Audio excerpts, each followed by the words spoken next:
Autónoma de Guadalajara. Es especialista en oncología médica. Cuenta con una maestría en bioética en la Universidad Anáhuac. En el ámbito laboral, el doctor Noel Castañeda Soto labora en el Instituto Nacional de Cancerología como médico adscrito al Servicio de Tumores Mamarios y como catedrático en el Instituto Mexicano de Psico-Oncología. Él de manera muy modesta se ha puesto maestro, pero él es catedrático de doctorado, del doctorado en tanatología y de las maestrías de psicología y en tanatología. Ha participado y participa en el Comité de Ética en Investigación del Instituto Nacional de Cancerología, en el secretariado del Comité de Ética en Investigación del periodo 2010-2013 y en el Comité de Ética en Investigación en el periodo 2013-2016. Para mí realmente es un honor y un gusto poder presentar y pedirle al doctor Noel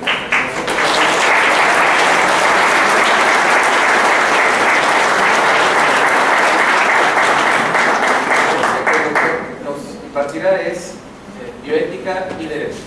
La diferencia de la ética a ustedes es que la ética simplemente los juzga como buenos o como malos. Y la ética no dice, por robar mereces tal castigo. Eso ya queda a los abogados hacer un análisis de cómo se hizo eso y qué penalidad se tendría que tener por hacer eso. Pero la ética simplemente lo que es bueno y lo que es malo. ¿Y para qué sirve lo que es bueno y lo que es malo? Pues de hecho, pues viene de una raíz griega que es el lugar adecuado para vivir. Entonces, si seguimos esas reglas, si no robamos, si tenemos confianza en los demás, si no matamos, pues vamos a poder vivir en una sociedad tranquila que nos va a permitir que nos desarrollemos como personas.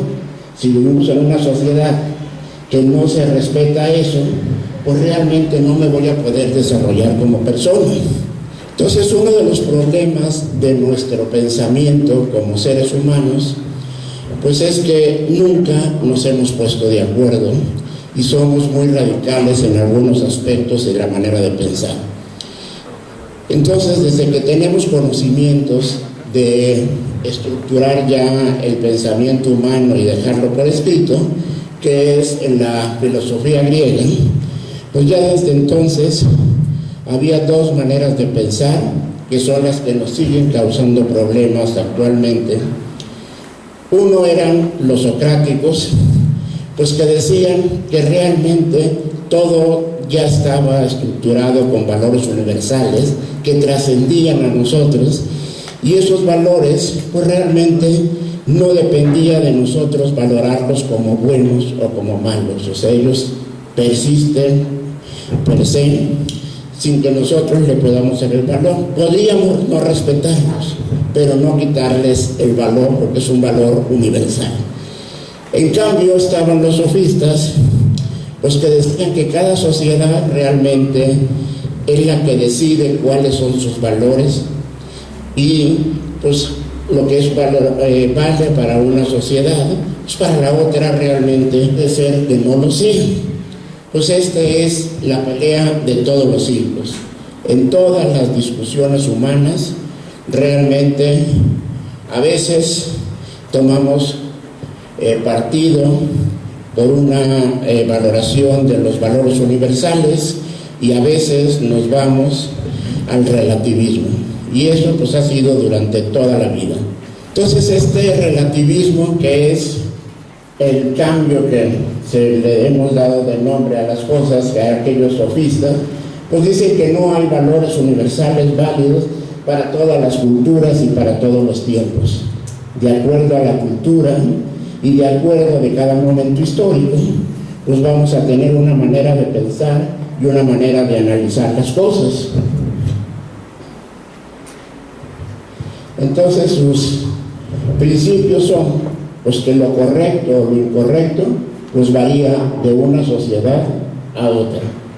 Lo que en una sociedad pudiera ser bueno, para otra sociedad podría no ser tan bueno. ¿Y cómo juzgan la acción del individuo? Pues de acuerdo a la sociedad a la que pertenece. Si respeta esas reglas de esa sociedad a la que pertenece, pues tiene una actuación buena, y si no la respeta, pues no tiene una buena actuación. En cambio, los valores universales dicen pues que no, estos valores son universales y realmente no dependen de nuestra cultura, de nuestra manera de pensar, de nuestra manera de ser, y que son universales y que los tenemos que respetar y que todas las culturas los tienen que respetar. Entonces empiezan a poner ejemplos. El asesinato pues no lo puede justificar ninguna sociedad, es algo que no es adecuado desde ningún punto de vista. No delito, pero pues la mentira pues hace que no tengamos una buena relación con las personas, que no confíen en nosotros como personas. La amistad pues hace que nos podamos superar como seres humanos si tenemos confianza y apoyo de otras personas. Entonces, estos valores, si realmente los seguimos, pues nos vamos a poder desarrollar como personas en la sociedad en la que vivimos. Entonces, más o menos podemos analizar que lo bueno es lo que nos favorece como seres humanos nuestro desarrollo, y lo malo es lo que nos hace que seamos malos seres humanos, lo que nos deshumaniza. Aquí lo comento con los médicos, porque los médicos tenemos una formación pues muy cuantitativa en todo lo que vemos. Entonces lo que no es cuantitativo a veces nos es difícil entenderlo a nosotros. Entonces para nosotros es muy fácil ver a una persona con sobrepeso en una esquina comiendo tacos y Coca-Cola. Entonces podemos analizar por completo. Esta persona tiene obesidad porque tiene malos hábitos de alimentación. En cambio aquí esto a veces no lo vemos en un primer momento, lo vemos en futuras generaciones. Si hacemos ciertas situaciones, puede ser que realmente a futuro pueda irse dañando esa sociedad en la que estamos. Lo podemos ver ahorita con los milenios.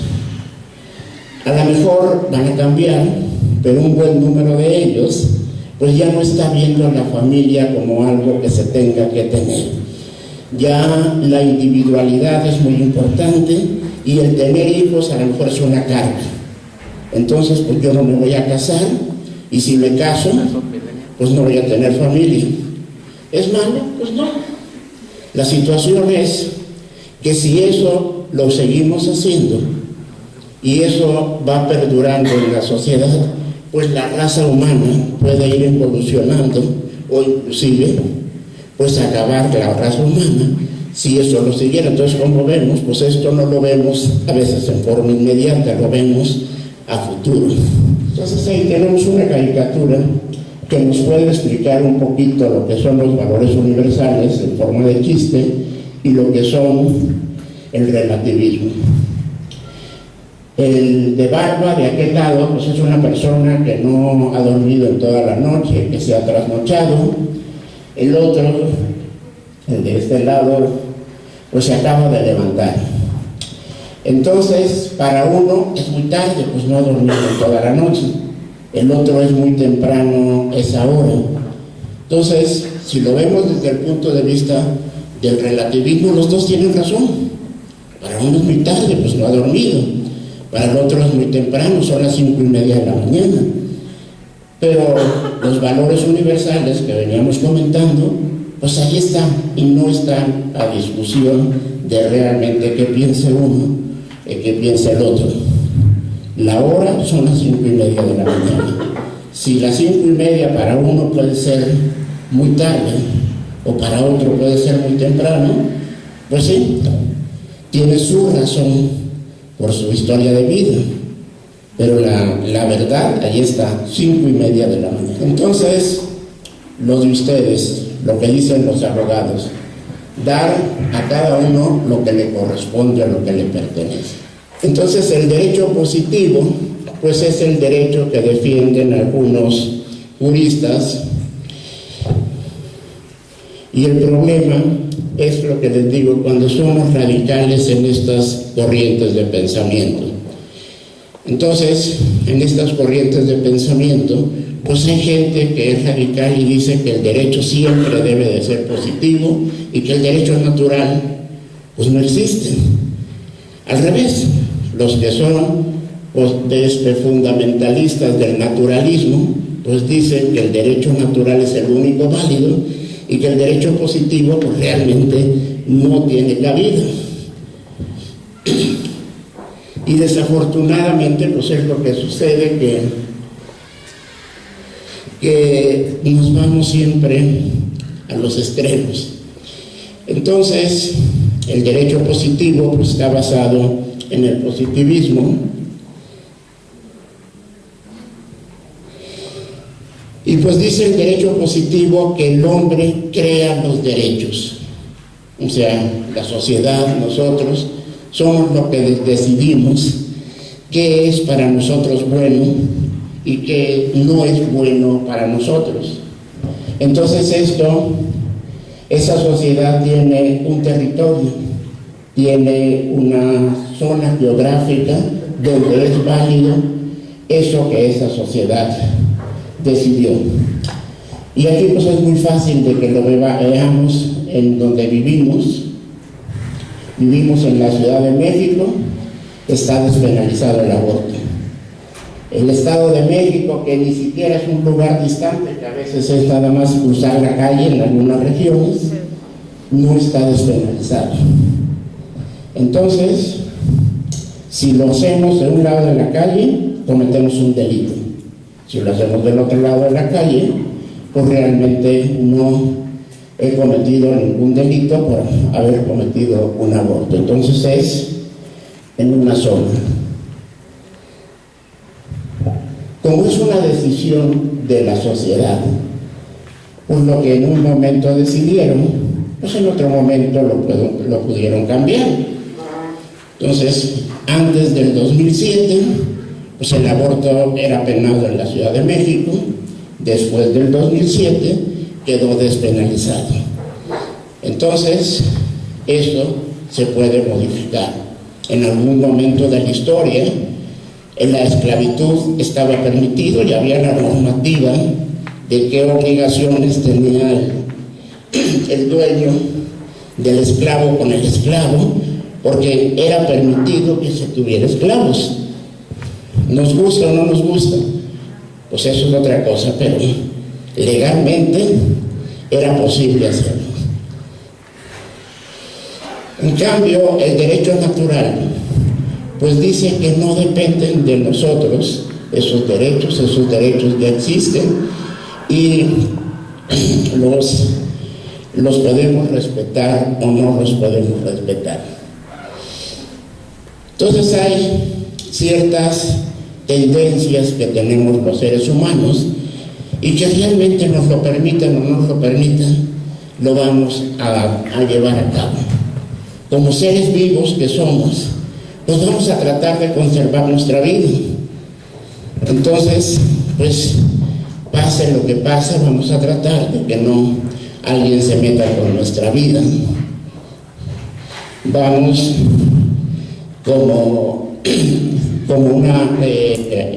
la raza humana que somos, pues nos vamos a procrear, vamos a tener hijos, vamos a hacer la continuación de nuestra especie, nos lo permitan o no nos lo permitan. Vamos a transformar el medio en que vivimos. Eso de transformar el medio, pues ahorita está muy de moda. Pues es que el hombre transformó el medio para mal. A lo mejor sí, muchas cosas que hicimos las hicimos mal, destruimos la naturaleza, hicimos un montón de cosas. Pero si lo vemos desde el punto de vista positivo, pues todo lo bonito que hay en el mundo, pues también es obra del hombre. Las dos cosas son verdades. Hicimos muchas cosas buenas, hicimos muchas cosas malas. ¿Qué estamos haciendo aquí ahorita? Pues estamos adquiriendo conocimientos, porque es una necesidad que tenemos los seres humanos de adquirir más conocimientos. Algunos a lo mejor tienen mucho, otros a lo mejor tienen poco, pero todos los seres humanos tenemos la necesidad de adquirir conocimientos. Una de las cosas que nos distinguen de todos los demás animales que viven en la tierra es que tenemos una dimensión espiritual. Nadie más la tiene. Solo el hombre es el que tiene esa dimensión espiritual. Entonces, pues de esas tendencias es de donde surgen los derechos para defender esas tendencias naturales del hombre. Entonces, el derecho a la conservación del ser, pues el derecho a la vida, el derecho a la salud, porque de qué manera me voy a conservar, pues uno, que me protejan, que no me vaya a hacer daño, pero otra, pues también que tenga una buena salud para mantenerme con vida. Entonces vienen las normativas que se hacen en cada uno de los países, la Ley General de Salud, lo que comentábamos, tenemos la necesidad de adquirir conocimientos. Entonces, pues también tiene que hacerse realmente un orden de cómo vamos a adquirir un conocimiento. Entonces, si a mí me gustan mucho las leyes, pues a lo mejor, por mucho que me gusten las leyes, pues yo no voy a poder aspirar a hacer un doctorado en leyes porque no tengo una formación académica dentro del ámbito de las leyes. A lo mejor yo puedo formarme en aspectos de medicina, de bioética, que es donde tengo preparación, pero no puedo ser doctor en Derecho. ¿Por qué? Porque existe una norma de cómo se debe de hacer la educación, que sería lo que estaría todo eso en la Ley General de Educación. Entonces, con lo que hemos comentado hasta ahorita, pues vemos que el derecho positivo forma parte de esa filosofía relativista que dijimos, el hombre lo crea. El hombre lo puede cambiar. Que dijimos, lo que en una sociedad puede ser bueno, para otra no puede ser bueno. Entonces, ese derecho positivo forma parte de esa filosofía relativista, con una filosofía relativista. El derecho natural. El derecho natural, pues es de esas tendencias que decimos que realmente forman parte de la esencia humana y no dependen de nosotros calificarlas como buenas o como malas. Entonces, el derecho natural forma parte de esos valores universales. Entonces, ¿qué más podemos concluir de estos derechos? Pues el derecho positivo, pues dicen los positivistas que la sociedad nos da los derechos. Si no los da, no podemos tener esos derechos. En cambio, si lo vemos desde el punto de vista del naturalismo, pues dicen que la sociedad reconoce nuestros derechos, no nos los da, reconoce que yo como ser humano tengo ciertos derechos. Entonces,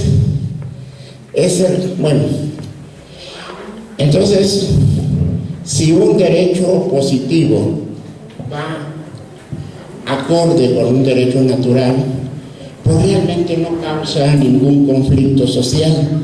Eso se da realmente por situación natural, que lo aceptamos. A lo mejor pudiéramos preguntarnos cómo le van a hacer, pero no lo consideramos que realmente sea malo eso que acaban de decidir.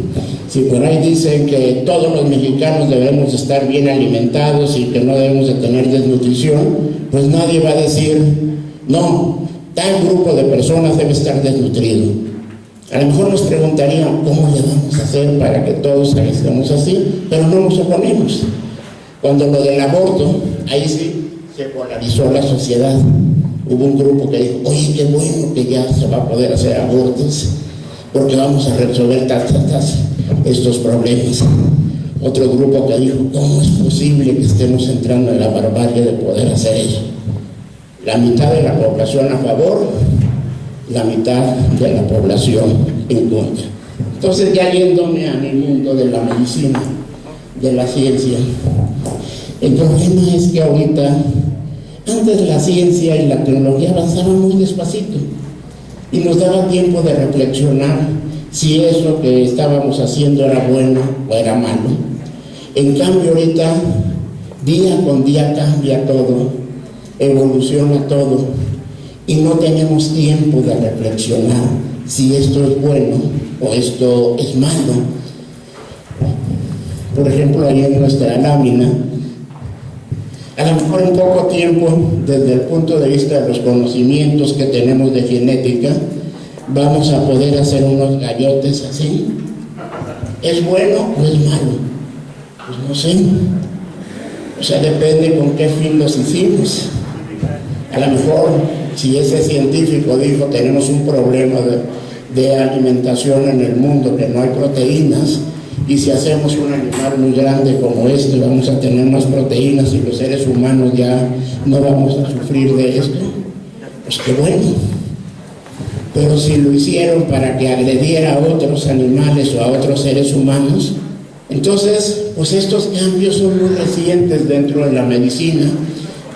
Las personas nos morimos toda la historia del hombre de infecciones. La mediana de sobrevida del hombre en toda la historia ha sido de 33 años. Alguien puede decir, no, ¿cómo? Hubo gente de 80 años antes. Sí, mediana quiere decir que un señor se moría de 66 y otro recién nacido, ¿no? Entonces la media era 33 años. Entonces de ahí no pasábamos. En un tiempo la filosofía acaba todo. El filósofo era el gran conocedor de todo el saber que existía. Luego, poco a poquito, los otros saberes fueron creciendo. Entonces ya no era solo, ya se fueron haciendo especialistas, ya eran filósofos médicos, pero seguían siendo filósofos. Después ya solamente fueron médicos, ya no había tiempo ni de estudiar filosofía, solamente medicina. A partir del siglo pasado, pues ya tampoco podemos ser médicos porque es tanta la medicina que somos especialistas en corazón, especialista en corazón, el cardiólogo que ve las enfermedades del corazón, especialistas en corazón, el que opera los corazones. Entonces ha crecido tanto que ninguno de nosotros puede tener todo ese conocimiento y estamos haciendo subespecialidades para que sepamos mucho de eso poquito. ¿Qué está haciendo esto? Pues que antes el médico era alguien, como decía su maestra anterior, que tenía un conocimiento global, que sabía de todo, no nomás de medicina, y ahora ni siquiera sabemos de medicina, ahora sabemos mucho de un pedacito de la medicina. Entonces ahora sabemos mucho de diabetes, pero ya no conocemos a la persona que tiene diabetes, ya no sabemos lo que sufre Juan Pérez, los problemas familiares que tiene Juan Pérez el diabético. Entonces, esto ha hecho que algunas personas pues digan que tenemos que otra vez acercar las humanidades y las ciencias biológicas para que volvamos a entender realmente a las personas. Entonces así es como nace la bioética, y en una definición de bioética dice es una ética racional que a partir de la exclusión del dato científico, biológico y médico analiza racionalmente la licitud de la intervención humana sobre el hombre. O sea, qué podemos y qué no podemos hacer a otro ser humano. La relación médico-paciente, pues durante mucho tiempo fue una relación que nadie se metía con ella, era una relación muy buena, aparentemente, porque el médico era el profesionista que tenía el conocimiento de salud y enfermedad, y el enfermo es alguien que había perdido la salud. Entonces el médico siempre iba a dar buenos consejos y nunca iba a hacer cosas negativas. Después, en la Segunda Guerra Mundial, pues nos dimos cuenta que realmente algunas de las acciones médicas pues no fueron del todo buenas. Entonces, pues cada día podemos hacer más cosas, y una cosa es el poder que nos da la técnica y otra cosa es el deber que nos da la ética. Entonces habría que analizar qué podemos y qué no podemos hacer. Entonces, por el tiempo vamos a irnos ya a las últimas. Entonces aquí también entra esas corrientes de pensamiento distintas. Una de ellas es la corriente sociobiologista. La corriente sociobiologista dice que el ser humano lo ve como una especie, no lo ve como Juan Pérez. Entonces todo lo que vaya a favor del perfeccionamiento de la especie lo considera bueno. Así que todo lo que sea investigación, la corriente sociobiologista lo va a permitir. No le importa Juan Pérez, le importa la especie humana. La corriente liberal pues dice que cada quien puede hacer lo que quiere. Entonces, si alguien decide algo, pues lo tenemos que respetar porque es su decisión. Su principio es la autonomía de la persona. La corriente utilitarista pues es un poquito más social, pero de todas maneras no nos ve como persona, nos ve como una sociedad, y va a permitir todo lo que vaya a bien de la comunidad, aunque se puedan sacrificar algunas personas, y no va a permitir lo que no apoye a toda la sociedad. Entonces suena bonito, pero la Segunda Guerra Mundial, las bombas de Hiroshima y Nagasaki llenaban el requisito. La muerte de 200,000 personas fue para la paz del mundo.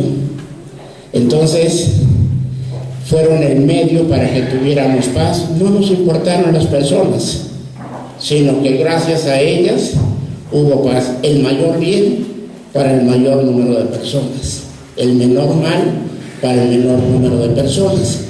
En cambio, la corriente personalista es la que trata de que veamos a las personas como seres humanos, de no, hablando en el ambiente médico, no ser el paciente de la 340, no ser el del cáncer de hígado, sino ser don Juan Pérez, que tiene cáncer de hígado, que vive solo, no tiene esposa, o sea, todo eso que es una persona. No soy una biología enferma, soy una persona que tiene realmente todo esto. Entonces, igual que ustedes, pues estas corrientes son relativistas, las tres primeras, porque realmente no se van a los valores, sino se van a resolver algo que puede ser bueno, puede ser malo en su momento, pero quién sabe a futuro. En cambio, la personalista es la que trata de respetar los valores universales. Perdón, pues es que realmente es muy poquito tiempo para tocar todo eso, pero a ver si más o menos me di a entender. Muchas gracias.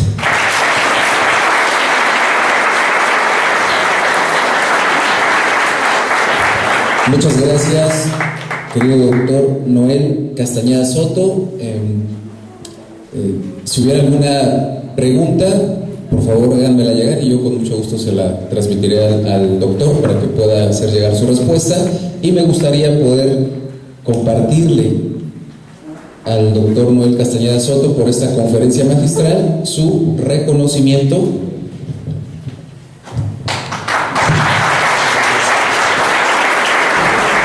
¿Usted cree que entonces el ser humano ha perdido ese temor que por siglos tuvo, y al perder ese temor se está avanzando con pasos agigantados pero sin medir las consecuencias? Entiendo que la bioética, en un momento cuando se empezó empezó a hablar de ella, decía que iba a ser la nueva fórmula de vida y que nos iba a extender el tiempo y que nos iba a alimentar de una forma distinta a la cual en ese momento se estaba gestando la humanidad. Desafortunadamente no ha sido así.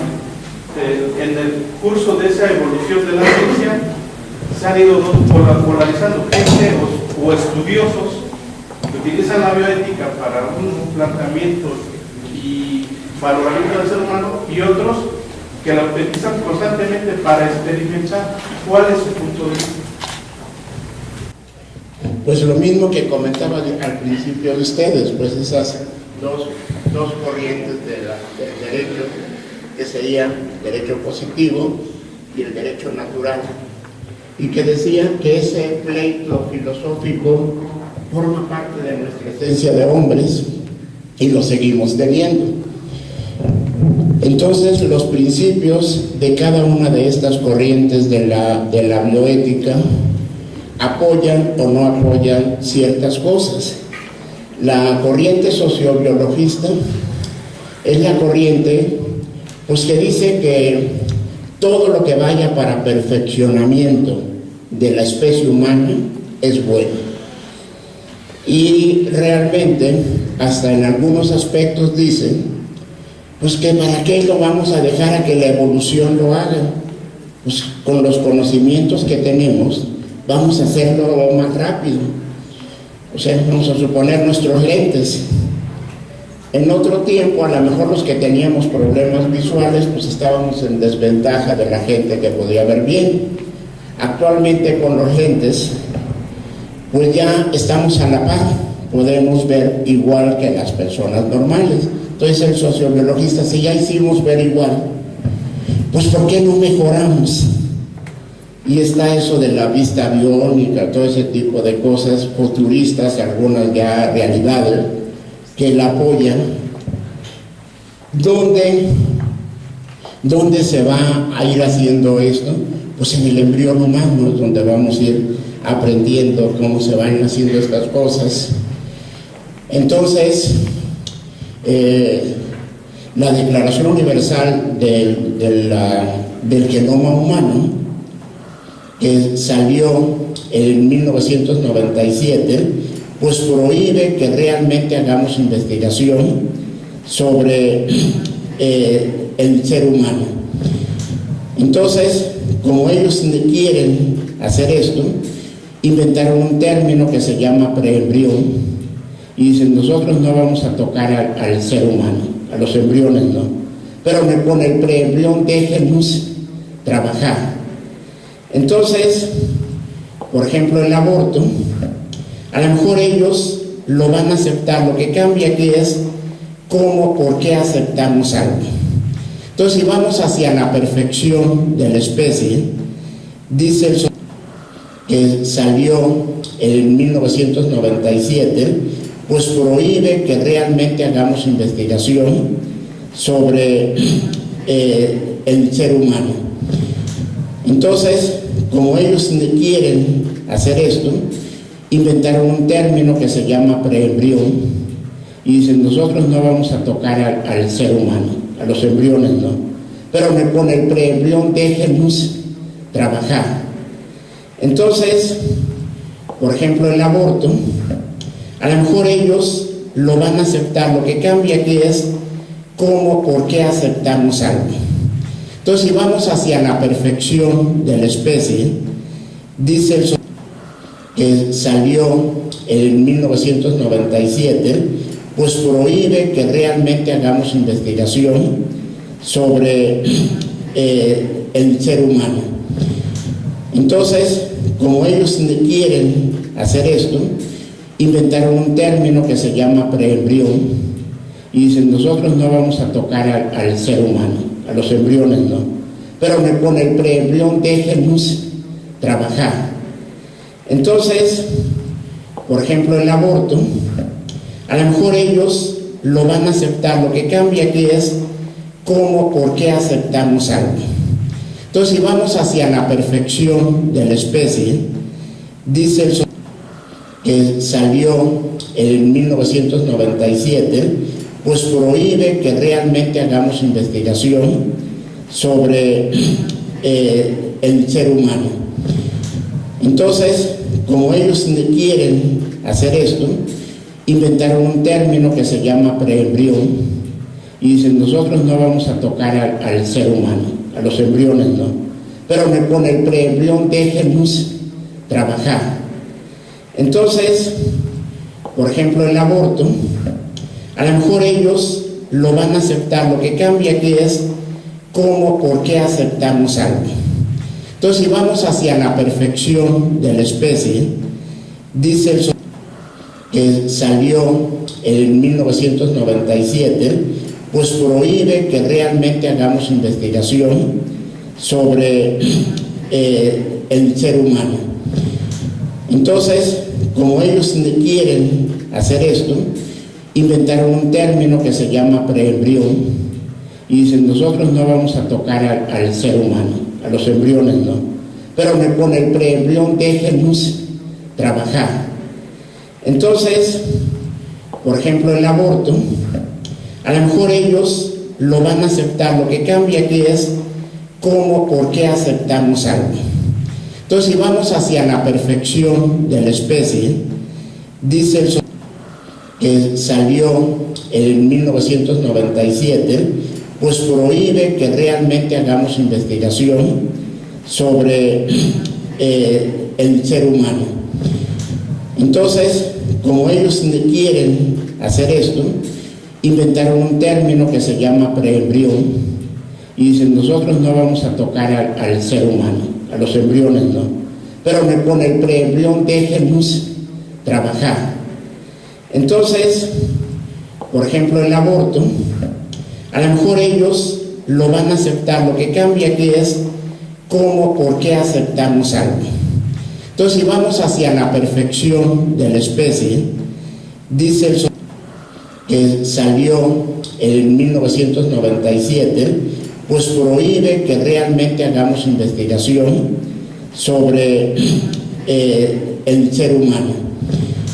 Entonces, como ellos quieren hacer esto, inventaron un término que se llama preembrión y dicen, nosotros no vamos a tocar al ser humano, a los embriones no, pero con el preembrión déjenos trabajar. Entonces, por ejemplo, el aborto, a lo mejor ellos lo van a aceptar. Lo que cambia aquí es cómo, por qué aceptamos algo. Entonces, si vamos hacia la perfección de la especie, dice el que salió en 1997, pues prohíbe que realmente hagamos investigación sobre el ser humano. Entonces, como ellos quieren hacer esto, inventaron un término que se llama preembrión y dicen, nosotros no vamos a tocar al ser humano, a los embriones no, pero con el preembrión déjenos trabajar. Entonces, por ejemplo, el aborto, a lo mejor ellos lo van a aceptar. Lo que cambia aquí es cómo, por qué aceptamos algo. Entonces, si vamos hacia la perfección de la especie, dice el que salió en 1997, pues prohíbe que realmente hagamos investigación sobre el ser humano. Entonces, como ellos quieren hacer esto, inventaron un término que se llama preembrión y dicen, nosotros no vamos a tocar al ser humano, a los embriones no, pero con el preembrión déjenos trabajar. Entonces, por ejemplo, el aborto, a lo mejor ellos